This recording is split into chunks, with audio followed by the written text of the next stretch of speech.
नमस्कार दर्शक बंधु, आज हूँ डिसेम्बर मास 8 तारिख सोमवार। आज दिन जाकर टॉप 20 गुरुत्वपूर्ण खबर उपर आसतु नजर पकाइबा। वीडियो को शेष पर्यंत देखंतु, मात्र किछि समय मध्य जानिपारे आज दिन संपूर्ण खबर। ता पूर्व चैनल रे नुआ थिले चैनल को सब्सक्राइब करी रखंतु, एमिति प्रतिदिन लाटेस्ट न्यूज सर्वप्रथमे देखिबा पाई। तेबे आसंतु संपूर्ण खबर उपरे नजर पकाइबा। आजिर प्रथम खबर, खसुची पारद बढ़ुची शीत, जाड़े थरुची सारा ओडिशा। उपकूल ठारू आरंभ करी आभ्यंतरीण जाए सबुठी थंडा, आगकू आहुरी बढ़िब शीत। सुंदरगढ़ जिला बनाई रे प्रबल शीत अनुभूत होउची। 8 डिग्री तले रहिची पारद। शीतरू रक्षा पाइबाकू निया पोई होउछन्ते लोके। सखाळु सखाळु चा दुकान रे भी भिड़ जमुची। मयूरभंज जिले में शीतर लहरी वृद्धि पाई। शिमिलीपाल पारद 2 डिग्री तलकू खसी आसी। तापमात्रा ह्रास पाइथिबारु वन्यप्राणी उपरे प्रभाव पड़ुछि। एथि सहित असह्य शीतरे लोके हंतसंता हेउछन्ति। संध्या पूर्वरु सहर जनशून्य होई जाउछि। परवर्ती खबर, ह्यूमान सागर मृत्युर तदंत नहीं अनुभव महांती प्रतिक्रिया। सेपटे टिटलागढ़ श्रद्धांजलि सभारे जोग देबाकू आसी ह्यूमान मां को भेटिले अनुभव। ह्यूमान बिना सिने जगत को कल्पना करा जाय न पारे। ह्यूमान सागर मृत्यु ओडिशा पई क्षति होइछि कहिले अनुभव। भेटिबा परे प्रतिक्रिया देई कहिसंति जे ह्यूमान मृत्युर तदंत हेबा सहित कार्यानुष्ठान हेबा उचित। ए नै मुख्यमंत्री को मध्य लिखित अनुरोध करि सारिछि। तदंत किछि आगेइछि, जे माने दोषी से माने दंडित हुअन्तु। परवर्ती खबर, वरिष्ठ नागरिक मानक पई खुशी खबर। कारण वरिष्ठ नागरिकंक पई नियम परिवर्तन कला रेलबाई। रेलबाई विशेष करी वरिष्ठ नागरिक 45 वर्षरु अधिक महिला एवं गर्भवती यात्री अधिक यात्रा सुविधा प्रदान करने एक गुरुत्वपूर्ण परिवर्तन करिछि। पूर्वर टिकेट बुक करने समय तलबर्थ चयन करने को भूलीगले यात्रा कष्टकर हो जाए, कारण ऊपर को चढ़ा समस्त सहज नुहे। एबे सिस्टम को एते स्मार्ट करी आपण ही वर्ग गुड़िक पढ़ती तेबे सीट खाली थिले तलबर्थ स्वयं चालित भाव में आपण संरक्षित हो। यह केवल आराम वृद्धि करिबो नहीं, बरम यात्रा समय लगातार सीट परिवर्तन करिबार असुविधा को मध्य दूर करिबो। परवर्ती खबर, क्रिकेट प्रेमिक पई आरंभ हैला स्वतंत्र बस। सेपटे डिसेम्बर 9 तारिख रे हेबाकू जाउची भारत बनाम दक्षिण आफ्रिका T20 अंतर्जातीय cricket match. Cuttack Barabati stadium रे हेबाकू थिबा क्रिकेट मैच को नै रहिछि प्रत्येकक मन रे उत्साह। यहाकू लक्ष्य करी क्रूट पक्षरु चलाचल हेबो स्वतंत्र बस सेवा। एकाधिक स्थानरू चलाचल हेबाकू थिबा एही सटर बस सेवा निर्दिष्ट स्थानरू आरंभ होई कटक बारबाटी स्टाडियम जाए गड़िबो। कटक रेल स्टेशन रु CNBT एवं बारबाटी स्टाडियम अंचल रे जनगहल रे वास्तव परिस्थिति को आधार करी बस चलाचल व्यवस्था हेबो। परवर्ती खबर, सुना प्रेमीक पई बड़ खबर। जानतु आज कौन रही सुनार मूल्य। आज भारतीय बजार में 24 कैरेट सुना 1,30,150 टंका रही। सेहीपरि 22 कैरेट सुनार दर 1,19,300 टंका छुईची। सेहीपरि राजधानी भुवनेश्वर में 24 कैरेट सुनार मूल्य 10 ग्राम पिछा 1,30,150 टंका रही बेले 22 कैरेट सुनार मूल्य 1,19,300 टंका को पहुंची। सेहीपरि मुंबई में 24 कैरेट मूल्य 1,30,150 टंका और 22 कैरेट मूल्य 1,19,300 टंका रही।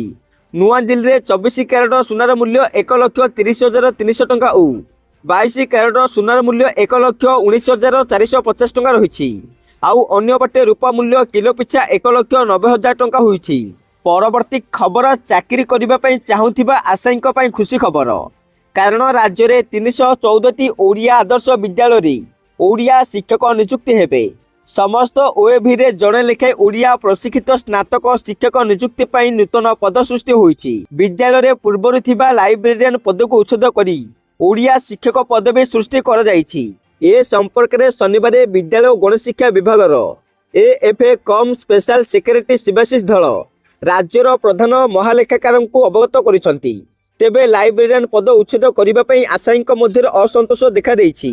सेपटे ओडिशा लाइब्रेरी मूवमेंट आवाहक सुनील कुमार मिश्र कहिसंती, नूतन सरकार आसीबार 1.5 वर्ष बीती जाइथिले सुधा एजावत 314 OAV नूतन नियुक्ति पई आशानुरूप विज्ञप्ति बाहरिला नहीं। सरकार नूतन पद सृष्टि करबा परिवर्ते पुराना पदगुड़ी को उच्छेद करुछंती। ग्रंथागारिक आशय माने बारंबार आंदोलन और दाबी करबा सत्वे सेमानको नियुक्ति न दे संपूर्ण पद को उच्छेद करबा निष्पत्ति समस्त को निराश करिछि। ଗ୍ରନ୍ଥାଗାରିକ ପଦ ରହିବା ସହିତ ନୂତନ ଭାବେ ଓଡ଼ିଆ ଶିକ୍ଷକ ପଦ ସୃଷ୍ଟି କରାଯାଇ ପାରିଥାନ୍ତା।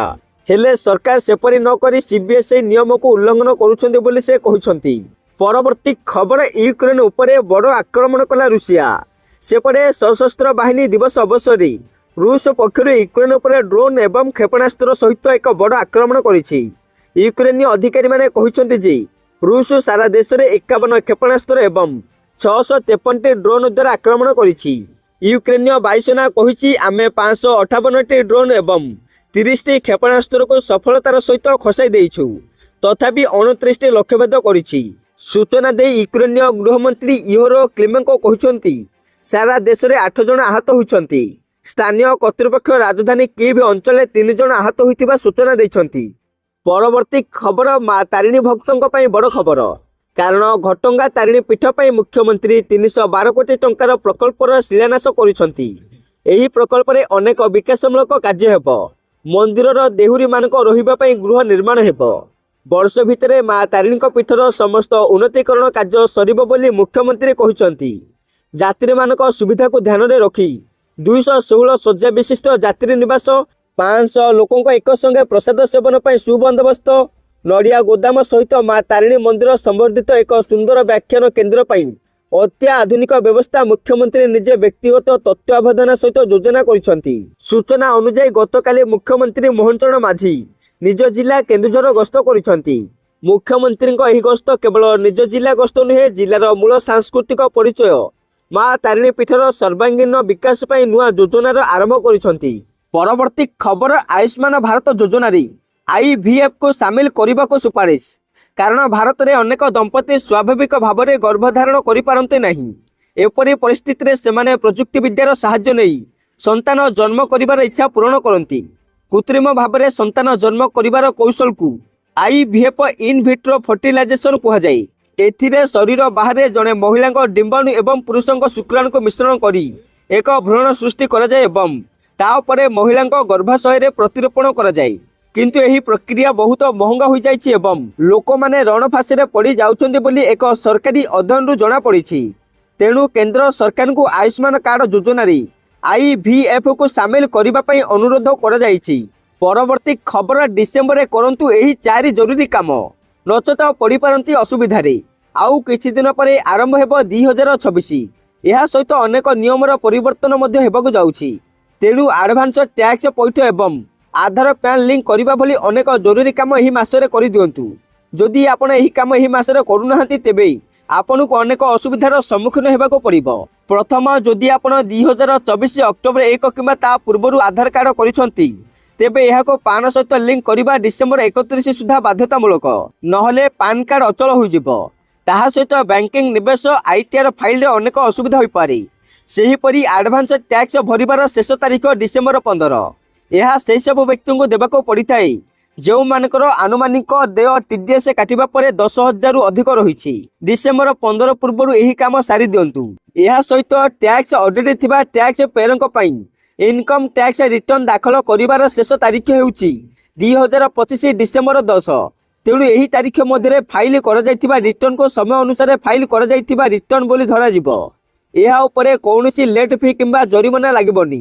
ସେହିଭଳି ଯଦି ଆପଣ ଏପର୍ଯ୍ୟନ୍ତ 2024-25 ଆର୍ଥିକ ବର୍ଷର ଇନକମ୍ ଟ୍ୟାକ୍ସ ରିଟର୍ଣ୍ଣ ଫାଇଲ କରିନାହାନ୍ତି, ତେବେ ଲେଟ୍ ଫି ସହିତ 2025 ଡିସେମ୍ବର 31 ମଧ୍ୟରେ ଫାଇଲ କରିପାରିବେ। ଯଦି ଆପଣ 5 ଲକ୍ଷରୁ କମ୍ ଆୟର ବିଳମ୍ବିତ ଇନକମ୍ ଟ୍ୟାକ୍ସ ରିଟର୍ଣ୍ଣ ଫାଇଲ କରୁଛନ୍ତି, ତେବେ ଆପଣଙ୍କୁ 1000 ଟଙ୍କାର ଲେଟ୍ ଫି ଦେବାକୁ ହେବ। ସେହିଭଳି 5 ଲକ୍ଷ କିମ୍ବା ତାଠାରୁ ଅଧିକ ଆୟ ଉପରେ 5000 ଟଙ୍କାର ଲେଟ୍ ଫି ଦେବାକୁ ପଡ଼ିବ। ପରବର୍ତ୍ତୀ ଖବର, ଭାରତକୁ ପୁଣି ଝଟକା ଦେଲେ ଆମେରିକା ରାଷ୍ଟ୍ରପତି ଡୋନାଲ୍ଡ ଟ୍ରମ୍ପ। କାରଣ ଆମେରିକା ରାଷ୍ଟ୍ରପତି ଡୋନାଲ୍ଡ ଟ୍ରମ୍ପଙ୍କ ପ୍ରଶାସନ ଭିଜା ନିୟମରେ ଏକ ବଡ଼ ପରିବର୍ତ୍ତନ କରିଛି। ନୂତନ ନିର୍ଦ୍ଦେଶ ଅନୁଯାୟୀ ତଥ୍ୟ ଯାଞ୍ଚ, ବିଷୟବସ୍ତୁ ନିୟନ୍ତ୍ରଣ, ଅନଲାଇନ ସୁରକ୍ଷା, ବିଶ୍ୱାସ ଏବଂ ସୁରକ୍ଷା କିମ୍ବା ଅନୁପାଳନ ଭଳି କ୍ଷେତ୍ରରେ କାର୍ଯ୍ୟ କରୁଥିବା ବ୍ୟକ୍ତିବିଶେଷଙ୍କୁ ଆମେରିକାରେ ପ୍ରବେଶ କରିବାକୁ ଅନୁମତି ଦିଆଯିବ ନାହିଁ। ରୟଟର୍ସ ରିପୋର୍ଟ ଅନୁଯାୟୀ ଏହି ନିର୍ଦ୍ଦେଶନାମା ଷ୍ଟେଟ୍ ଡିପାର୍ଟମେଣ୍ଟର ଏକ ମେମୋ ମାଧ୍ୟମରେ ଜାରି କରାଯାଇଛି। ଏହା ବିଶ୍ୱାସ କରାଯାଉଛି ଯେ ଏହି ନିଷ୍ପତ୍ତି ଟେକ୍ନୋଲୋଜି କ୍ଷେତ୍ରର କର୍ମଚାରୀଙ୍କୁ, ବିଶେଷ କରି ଭାରତ ଭଳି ଦେଶରୁ ଆବେଦନ କରୁଥିବା କର୍ମଚାରୀଙ୍କୁ ସର୍ବାଧିକ ପ୍ରଭାବିତ କରିବ। ପରବର୍ତ୍ତୀ ଖବର, ଘର କିଣିବା ପାଇଁ ସରକାର ଦେବେ ଲୋନ୍। ବର୍ତ୍ତମାନ ପ୍ରାୟ ସମସ୍ତେ ନିଜର ଘର କରିବାର ସ୍ୱପ୍ନ ଦେଖନ୍ତି। सी गरीब हुअतु कि धनी समस्त इच्छा थाए से निजर घर करेंगे हेले संपत्तिर मूल्य दिनकू दिन वृद्धि पाउथिबारु साधारण लोकों पर घर किणवा कष्टकर हो पड़ुछि हेले सरकार गरीबों दुख बुझुछंती एवं केंद्र सरकारी कर्मचारी माने घर किणवा टिके सहज करुछंती। केंद्र सरकार हाउसिंग बिल्डिंग एडवांस योजना अधीन तांको कर्मचारी मानक बहुत कम सुध हार रे गृह ऋण प्रदान करिवे। केंद्र सरकारी कर्मचारी माने एही योजनार सुविधा नहीं निज घरर मालिक हेबार स्वप्न पूरण करि परिबे। तेणु सरकार एचबीए रो सर्वाधिक सीमा वृद्धि करी एहाकू अधिक उपयोगी करिसंती। केंद्र सरकारी कर्मचारी सेमानक मूल दरमा प्लस डीए रो 34 गुण किंबा सर्वाधिक 25 लाख टंका पर्यंत ऋण पाई परिबे जहाँ कम निर्दिष्ट सीमा मध्य घर नवीकरण किंबा संप्रसारण पे मध्य पांठी उपलब्ध। आउ एही योजना अधीन रे सरकार कम सुध हार रे ऋण प्रदान करती।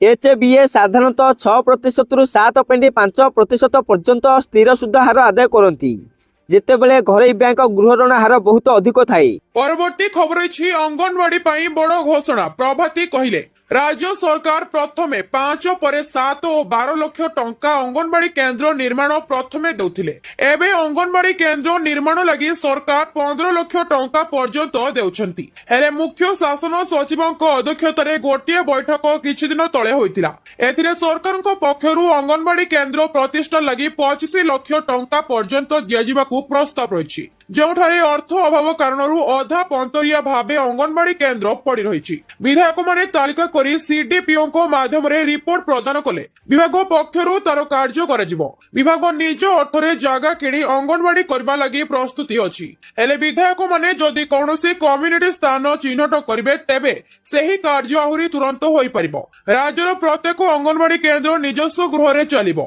राज्य रे समुदाय 74,224 टी अंगनवाड़ी केंद्र थिबा बेले सेथि मध्यरु 20,150 टी केंद्रर निजस्व गृह नाही बोली उपमुख्यमंत्री प्रभाती परिड़ा कहिसंती। विधानसभा रे शनिवार प्रश्नकाल समय बहु विधायक अंगनवाड़ी केंद्र संपर्कित समस्या नहीं प्रश्न करथिले। उत्तर रे उपमुख्यमंत्री परिड़ा कहिसंती 2024 रु 25 आर्थिक वर्षरु मोट 50 टी अंगनवाड़ी केंद्र लागि विभाग पक्षरु 12 लाख टंका लेखाए मोट 6 कोटी टंका जोगाई दिया जायछि। हेले सेथि मध्यरु समस्त अंगनवाड़ी केंद्र प्रतिष्ठा लागि जागा चिन्हट सरथिबा बेले गोटिए केंद्रर कार्य आरंभ होइछि बाकी खूब शीघ्र आरंभ हेबो। परवर्ती खबर अछि ईपीएफओ रे हेबाकू जाउछि बड़ परिवर्तन बढ़िबो दरमा सीमा। देशर लक्ष लक्ष कर्मचारी ईपीएफओ सह जड़ित सेमानकर पीएफ अकाउंट एक संचय अकाउंट भाबरे कार्य करे। छोट मासिक डिडक्शन दीर्घकालीन भाबरे बहुत उपयोगी प्रमाणित हुए। सरकार बारंबार ईपीएफओ नियम परिवर्तन करती जहां लक्ष लक्ष पीएफ अकाउंट धारी को प्रभावित करे।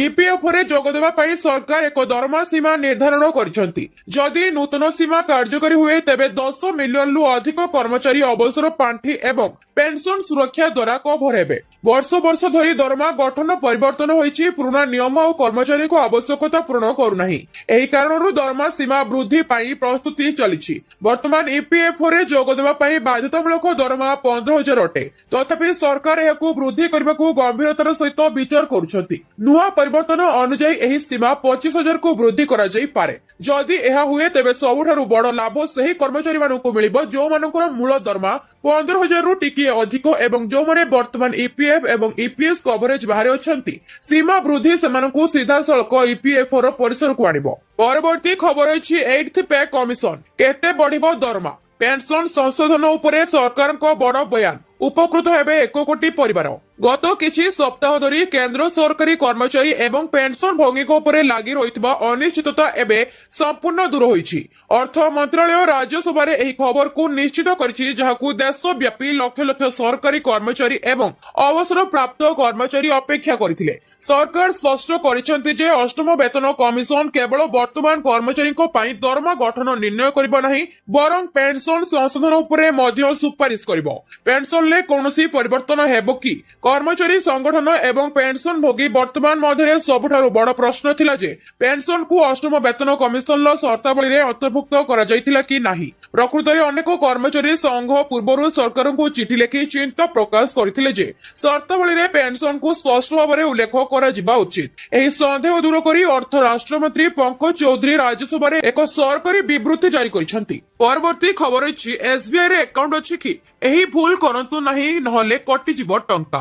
ଆପଣଙ୍କ ଷ୍ଟେଟ ବ୍ୟାଙ୍କ ଅଫ ଇଣ୍ଡିଆ ବ୍ୟାଙ୍କରେ ଖାତା ଅଛି କି ଆପଣଙ୍କର ଏଟିଏମ ରୁ ବାରମ୍ବାର ଟଙ୍କା ଉଠାଇବାର ଅଭ୍ୟାସ ରହିଛି କି ତେବେ ସାବଧାନ, ଆପଣଙ୍କୁ ଏ କ୍ଷେତ୍ରରେ ଧ୍ୟାନ ଦେବାର ଆବଶ୍ୟକତା ରହିଛି କାରଣ ନିକଟରେ ଏସବିଆଇ ନିଜ ଏଟିଏମ ଟ୍ରାଞ୍ଜାକ୍ସନ ସହ ଜଡିତ କିଛି ନିୟମରେ ବଡ ଧରଣର ପରିବର୍ତ୍ତନ କରିଛି, ଯେଉଁଥିପାଇଁ ଆପଣଙ୍କୁ ଆଗକୁ ଫ୍ରି ଟ୍ରାଞ୍ଜାକ୍ସନ ଲିମିଟ ପାର କରିବା ପରେ ଅଧିକ ସେବା ପାଇଁ ନିଜ ପକେଟରୁ ଖର୍ଚ୍ଚ କରିବାକୁ ପଡିବ।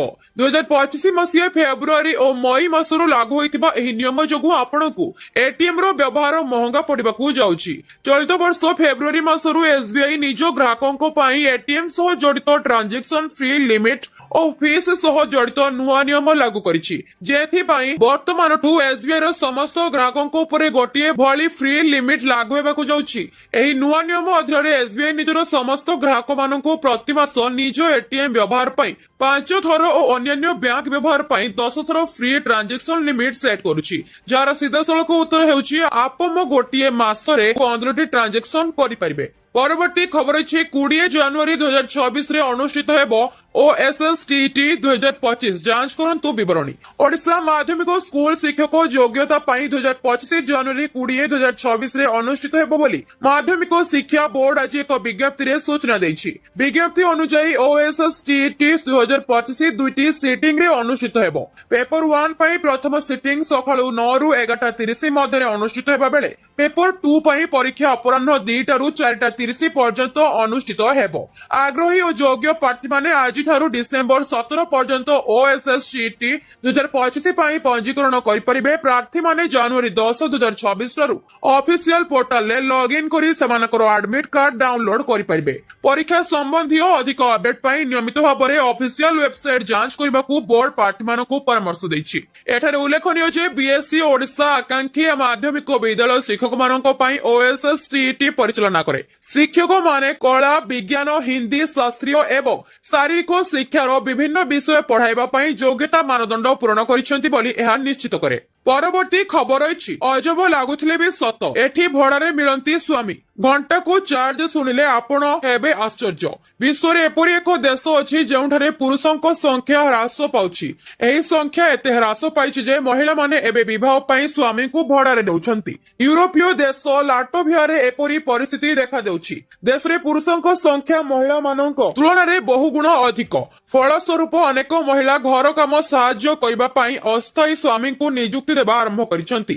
ୟୁରୋଷ୍ଟାଟ ଅନୁଯାୟୀ ଏହି ଦେଶରେ ପୁରୁଷଙ୍କ ତୁଳନାରେ 15.5% ଅଧିକ ମହିଳା ଅଛନ୍ତି। ଦି ପୋଷ୍ଟ ଅନୁଯାୟୀ ମହିଳାମାନେ କୁହନ୍ତି ଯେ କର୍ମକ୍ଷେତ୍ର ଏବଂ ଦୈନନ୍ଦିନ ଜୀବନରେ ପୁରୁଷଙ୍କ ଅଭାବ ସ୍ପଷ୍ଟ ଭାବରେ ଦେଖାଦେଉଛି।